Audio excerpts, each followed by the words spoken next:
जनपद आजमगढ़ में ग्रामीण न्यायालय गठन के विरोध में अधिवक्ताओं का आंदोलन लगातार 21वें दिन भी जारी रहा, जहां कार्यक्रम के अनुसार शहर में मोटरसाइकिल जुलूस निकाला गया।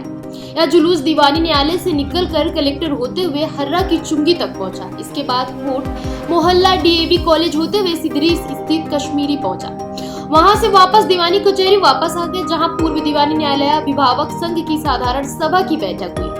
कहा आगामी 27 तक अगर शासन कार्रवाई नहीं करता है तो बड़ा आंदोलन होगा, जिसका असर चुनाव पर गहरा पड़ेगा। बैठक में ग्रामीण न्यायालय के गठन के विरोध में चल रहे आंदोलन को जारी रखने का निर्णय लिया गया। तत्पश्चात अपने हाथों में ग्रामीण न्यायालय वापस लो की तख्तियां लिए हुए दीवानी न्यायालय परिसर से बाहर निकले। बार एसोसिएशन के संघ के अध्यक्ष ने बताया कि आज बड़ी संख्या में जुलूस निकाला गया, जहां मोटरसाइकिल से पूरे नगर में भ्रमण किया गया, लेकिन इसका असर शासन पर नहीं हो रहा है। वहीं उन्होंने कहा कि हमारी मांगे जल्दी पूरी होंगी, जहां 27 को प्रदेश सम्मेलन के बाद इसका असर होगा। आजमगढ़ में होने वाले लोकसभा चुनाव में इसका गहरा असर होगा। ये अभूतपूर्व जुलूस आज निकला है, हजारों हजार की मोटरसाइकिलें और पूरे नगर में इसका भ्रमण हुआ है। प्रशासन हिल गया है, लेकिन शासन के कानों पर जूं अभी नहीं रेंगी है। उसके लिए वक्त लगता है कि लगेगा। हमारी मांगे जल्द ही पूरी होंगी। 27 को हम प्रदेश सम्मेलन करने जा रहे हैं। प्रदेश सम्मेलन के बाद इनकी चूड़ें हिल जाएंगी। आजमगढ़ से चुनाव पर इसका असर बहुत गहरा पड़ने वाला है। शायद इसका उनको दिमाग में नहीं आ रहा है यह बात। वैसे अधिवक्ता एकदम सन्नद्ध है कि यह काला कानून वापस हो, ग्राम न्यायालय वापस हो, यहाँ के कोर्ट कैंपस भरे जाएं। 32 कोर्टें खाली हैं। 32 कोर्टों को लेकर के ये भी हमारा आंदोलन है कि 32 कोर्टें जल्द से जल्द भरी जाएं। इतने दिन हो गए आंदोलन करते हुए, कभी हर शनिवार और आज 21 दिन लगातार हो गए हैं इस आंदोलन को करते हुए। इस आंदोलन में कहीं से कोई कमी नहीं आई है।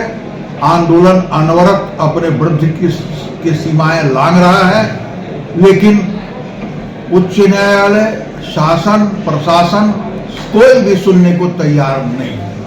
लोगों का कहना है ग्रामीण न्यायालय है तो इससे लोगों को फायदा है, तो इससे इसका विरोध। ग्रामीण न्यायालय से किसी का फायदा नहीं है। न तो वादकारी का फायदा है, न ही अधिवक्ता का कोई फायदा है। ग्रामीण न्यायालय जहां बनाए गए हैं वहां कोई भी कंस्ट्रक्शन नहीं है। ग्राम पंचायत भवन में जो एक कमरे का मकान होता है, वहां यह ग्रामीण न्यायालय स्थापित किए गए हैं। वहां वादकारी कहाँ बैठेगा, अधिवक्ता कहाँ बैठेगा, उनका फाइलें कहाँ रखी जाएंगी, कोई व्यवस्था नहीं है। न तो टॉयलेट है, न तो वहां कोई व्यवस्था है ही नहीं। तो ऐसी स्थिति में और ऐसी जगहों पर यह बनाए गए हैं ग्रामीण न्यायालय, जहां के लिए डायरेक्ट कोई साधन भी नहीं मिलता। आपको क्या लगता है ये कानून वापस लिया जा सकता है? निश्चित रूप से लेना पड़ेगा शासन को।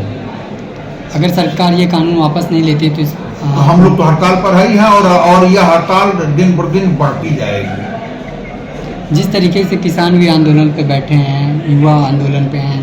27 तारीख को प्रदेश सम्मेलन करने के बाद हमारी आगामी रणनीति बनेगी। अगर 27 तारीख तक शासन कोई कार्रवाई नहीं करता है तो 27 तारीख के बाद हम जंतर मंतर और लखनऊ दोनों जगहों पर प्रदर्शन करेंगे, यह निश्चित है। 2024 को लेकर के क्या इस आंदोलन का प्रभाव पड़ेगा?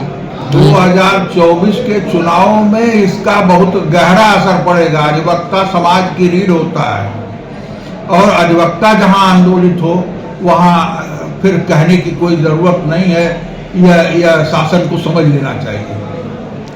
जो रैली निकली है, कहाँ से अधिवक्ता आए हैं जिले में? यह पूरे आजमगढ़ के, दीवानी बार के, कलेक्ट्रेट बार के और सेंट्रल बार के अधिवक्ता थे। बाहर से भी कुछ अधिवक्ता हैं?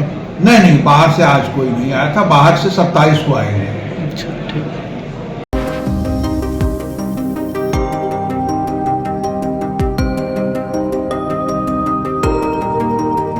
फिलहाल इस खबर में बस इतना ही।